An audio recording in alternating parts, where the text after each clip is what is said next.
Online BSc physics में आप सभी का स्वागत है। पेपर चल रहा है फिजिक्स का और फिजिक्स में चैप्टर नंबर 5 चल रहा है और इसमें टॉपिक चल रहा है सदिश अवकल संकारक। सदिश अवकल संकारक और सदिश अवकल संकारक में हम क्या देखना चाहते हैं? न्यूमेरिकल देखना चाहते हैं। तो इसमें न्यूमेरिकल नंबर फर्स्ट लगाओ। क्वेश्चन नंबर फर्स्ट है वह ग्रेडियंट 1/r ये बराबर है minus r vector upon r की घात 3। ये आपका क्वेश्चन है, ये क्वेश्चन है।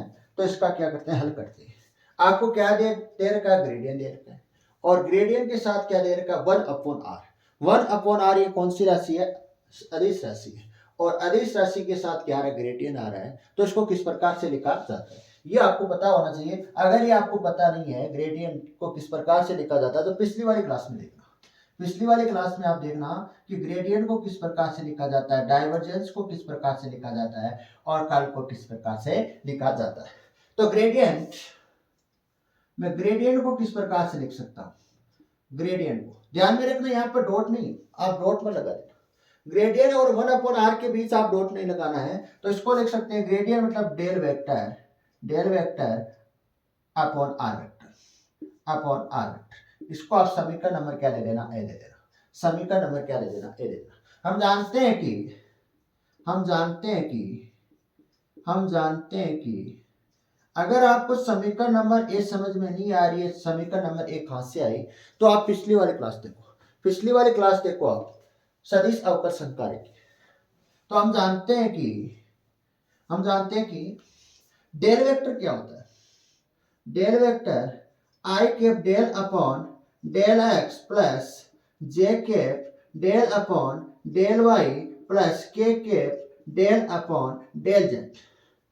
और आर वेक्टर की बात करें, यहाँ पर आर वेक्टर क्या है? कण का स्थिति सदिश है। आर वेक्टर क्या है? कण का स्थिति सदिश है। ये हमने मैकेनिक्स में पढ़ा है, सेमेस्टर फर्स्ट में आपका पेपर है फिजिक्स का, मैकेनिक्स का, उसमें चैप्टर नंबर फर्स्ट में हमने क्या पढ़ा है? कण का स्थिति सदिश पढ़ा है। तो ये क्या होता है?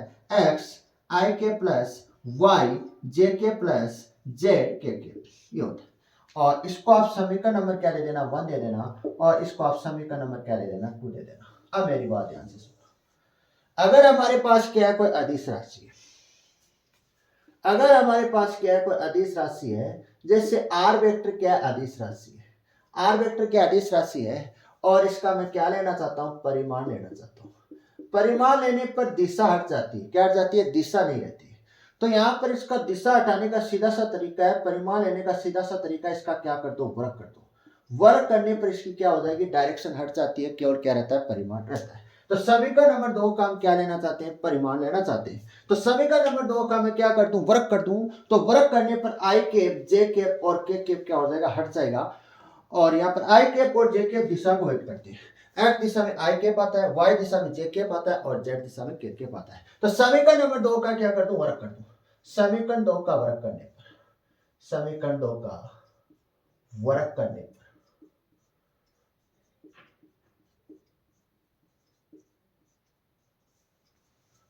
Are square x square plus y square plus z square. ध्यान से देखना, अगर मैं आई कैप का क्या कर रहा हूं? वर्ग कर रहा हूं। तो आई कैप को लिखा जाता है i cap dot I cap. इसका मान कितना होता है? 1 होता है। इसी प्रकार से अगर मैं क्या करूं? जे कैप का वर्ग करूं तो जे कैप डॉट जे कैप, इसका मान क्या होता है? 1 होता है। इसी प्रकार से मैं क्या कर दूं? के कैप का वर्ग कर दूं तो के कैप डॉट के कैप का मान कितना होता है? 1 होता है। ये आप सभी जानते हो।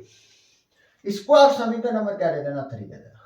इसको आप समीकरण नंबर क्या दे देना? 3 दे देना। आगे समीकरण, अब यहां पर ध्यान में रखने की बात यह है कि जो आपको समीकरण नंबर 3 नजर आ रही है, ये आर स्क्वायर बराबर x square plus y square plus z square, मतलब आर है वो किस किस पर निर्भर कर रहा है? एक्स पर भी निर्भर कर रहा है, वाई पर भी निर्भर कर रहा है, जेड पर भी निर्भर कर रहा है। इसका मतलब क्या है? इसका मतलब है अगर हम आर के सापेक्ष क्या करें? आंशिक अवकलन करें, सॉरी एक्स के सापेक्ष क्या करें? आर के साथ आंशिक अवकलन करें तो 0 नहीं होगा। अगर मैं क्या करूं?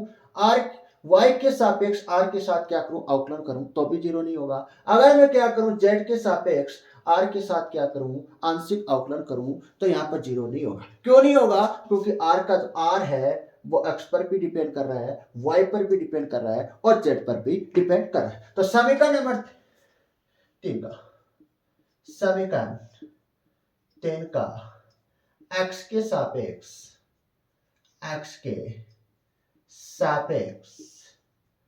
आंशिक अवकलन करने पर, आंशिक का मतलब होता है छोटा पार्ट, और आंशिक को अवकलन में डेल से लिखते हैं। किससे लिखते हैं, डेल से लिखते हैं, आंशिक अवकलन करने। तो ध्यान से देखना, पहले क्या होगा, पावर आगे आएगी और पावर से एक माइनस होगी तो यहां पर क्या बचेगा, आर बचेगा। फिर आर का आंशिक अवकलन होगा एक्स के सापेक्ष del upon del x r, del upon del x r. और इधर क्या होगा, पहले पावर आगे आएगी और पावर से क्या होगी, एक माइनस होगी तो यहां पर क्या बचेगा, एक्स बचेगा। फिर क्या होगा, एक्स का होगा, एक्स का होगा तो इस प्रकार से होगा डेल अपॉन डेल एक्स, और इसका मान कितना हो जाएगा, 1 हो जाएगा। आगे ध्यान से देखना, 2 से 2 क्या होगा, कैंसिल होगा, 2 से यहां पर 2 से 2 क्या हो जाएगा, कैंसिल हो जाएगा, और del upon del x r बराबर एक्स अपॉन आर। ये आप क्या दे देना, समीकरण नंबर बी दे देना। क्या दे देना, समीकरण नंबर बी दे देना। इसी प्रकार से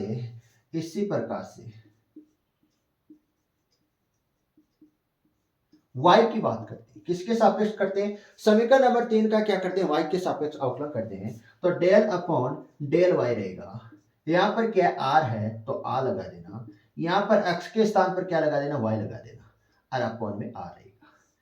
और इसी प्रकार से मैं किसकी बात करूं, z की बात करूं तो डेल अपॉन, इसको समीकरण नंबर क्या दे देना, c दे देना। इसी प्रकार से मैं किसकी बात करूं, z की बात करूं तो del upon del z r, y के स्थान पर क्या लिख देना, z लिख देना, अपॉन में r। ये समीकरण नंबर क्या आ गई, टी आ गई, समीकरण नंबर टी आ गई। यहां तक आपको किसी प्रकार की दिक्कत नहीं होगी।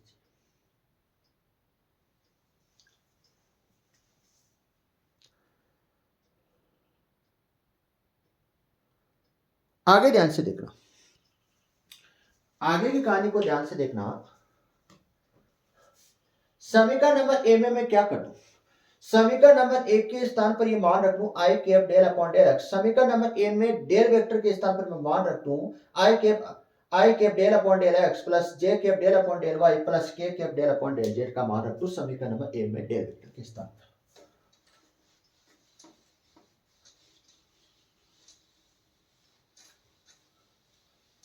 देखो समीकरण नंबर 1 से,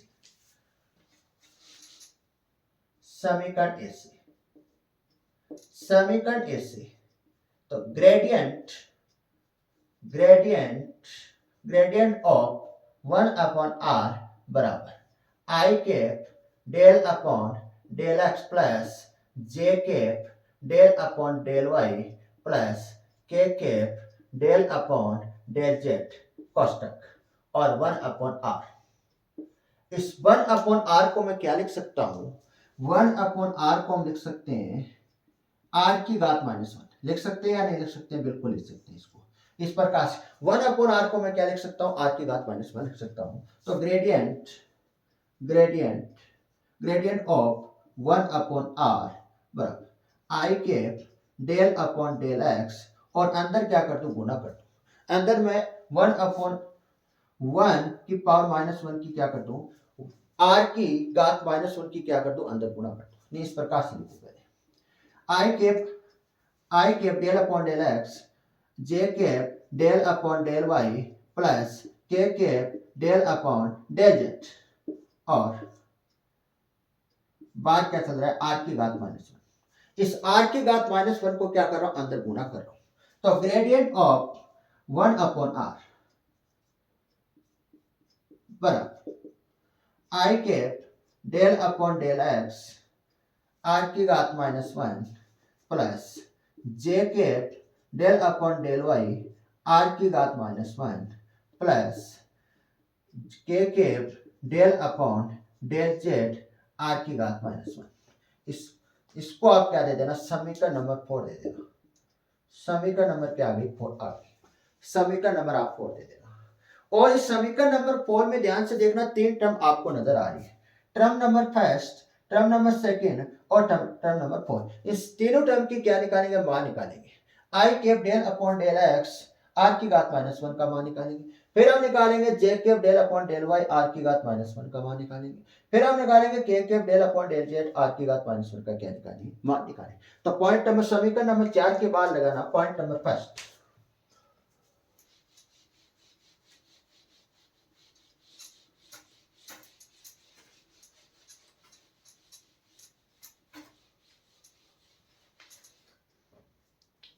पॉइंट नंबर फर्स्ट करना, फर्स्ट टर्म की बात करें। कौन से टर्म की बात करें, टर्म नंबर फर्स्ट है। टर्म फर्स्ट क्या है, i cap del upon del x r की घात -1।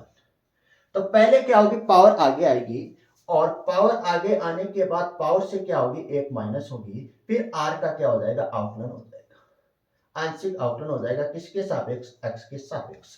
और इसका मान हमारे पास है समीकरण नंबर ए बी आई। समीकरण नंबर बी का मान किसका है, del upon del x r का मान। किसका मान है, del upon del x r का मान हमारे पास समीकरण नंबर 20 से हम लिख देंगे। तो i cap del upon del x r की घात -1 बराबर माइनस आर की घात -2, और इसका मान x upon r. X upon r, x upon r. आप समीकरण नंबर बी को देखना, समीकरण नंबर बी मिलेगा del upon del x r का मान एक्स अपॉन आर। तो i cap del upon del x r की घात -1 बराबर माइनस, ये क्या चली जाएगी, नीचे चली जाएगी, तो प्लस में हो जाएगी। किस में होगी, प्लस में आर की घात 2 और एक्स अपॉन आर,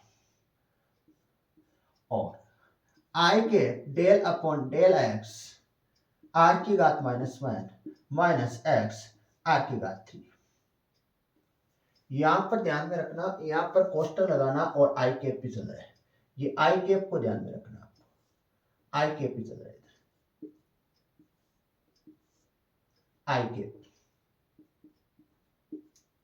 और यहां क्या लगा देना, आई कैप लगा देना। इसको आप दे देना समीकरण नंबर 5 दे देना। क्या दे देना, समीकरण नंबर 5 देना। इसी प्रकार से, इसी प्रकार से जे कैप वाले, कौन सी term, j cap del upon del y r की घात -1। तो क्या रहने वाले, माइनस है तो माइनस लगा दो, एक्स के स्थान पर वाई, आई कैप के स्थान पर जे कैप, और अब आर की घात 3, यहां पर आर की घात 3 लगाना है। यहां पर क्या लगाना, आर की घात, आर की घात 2 तो ये रही, और एक आर की घात ये। आधार से समान है तो घातें क्या हो जाएगी, जुड़ जाएगी। आधार समान है तो घातें जुड़ जाएगी। ये आपके पास समीकरण नंबर आ गई 6, समीकरण नंबर 6 आ गई। और जे के टर्म नंबर 3, ये टर्म नंबर दूसरी है, और ये टर्म नंबर 3 है। टर्म नंबर 3 कौन सी टर्म है, ये वाली, ये टर्म तीसरी है। तो इसमें k del upon del z, del upon del z r की घात -1।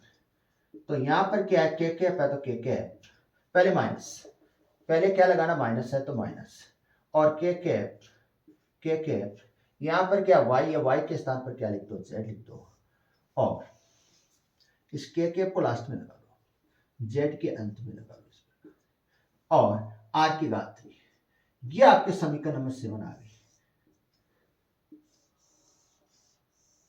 अब ध्यान से देखना, समीकरण नंबर 5, समीकरण नंबर 6 और समीकरण नंबर 7 का मान मैं कहां रख दूं, यहां पर रख दूं, यहां पर रख दूं। लेकिन इन तीनों में क्या कॉमन नजर आ रहा है, इन तीनों में कॉमन नजर आ रहा है माइनस माइनस माइनस, माइनस में कॉमन ले लूं तीनों में से बाहर, और मैं यहां पर क्या कॉमन ले लूं, आर की घात 3 क्या ले लूं, कॉमन ले लूं। तीनों में समान है तो इनको मैं बाहर ले लूं, और बाकी की क्या लिख दूं, कोष्टक में लिख दूं।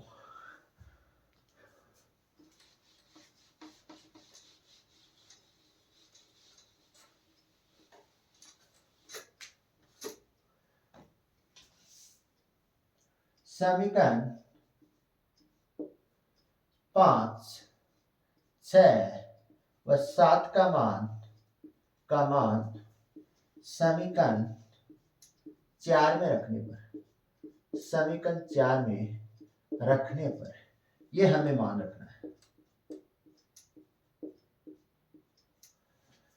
तो gradient of 1 upon r, gradient of 1 upon r minus 1 upon r की घात 3 क्या आ जाएगा, बार कॉमन आ जाएगा। माइनस 1 अपॉन आर की घात 3 क्या आ जाएगा, बार कॉमन आ जाएगा। तो यहां पर क्या मान बचेगा, एक्स आई के प्लस वाई जे के प्लस जेड के, ये बचेगा। माइनस बार कॉमन आएगा, सभी में क्या बचेगी, प्लस 2 वाली टर्म है। इसका बाद समीकरण नंबर आप 2 से देखा, समीकरण नंबर 2 को ध्यान से देखना। समीकरण number 2 gradient of 1 upon r, समीकरण नंबर 2 को आप ध्यान से देखो तो इसका मान क्या मिल रहा है, एक्स आई के प्लस वाई जे के प्लस जेड के, इसका मान मिल रहा है आर वेक्टर। क्या मिल रहा है, आर वेक्टर। ये आपका सवाल क्या हो गया, सिद्ध हो गया। इस प्रकार के क्या आते हैं एग्जाम में, एक क्वेश्चन आएगा इस प्रकार के सिद्ध करने वाले क्वेश्चन, आपको एक क्वेश्चन मिलेगा और एक बड़ा क्वेश्चन मिलेगा प्रवणता, डाइवर्जेंस और कल से।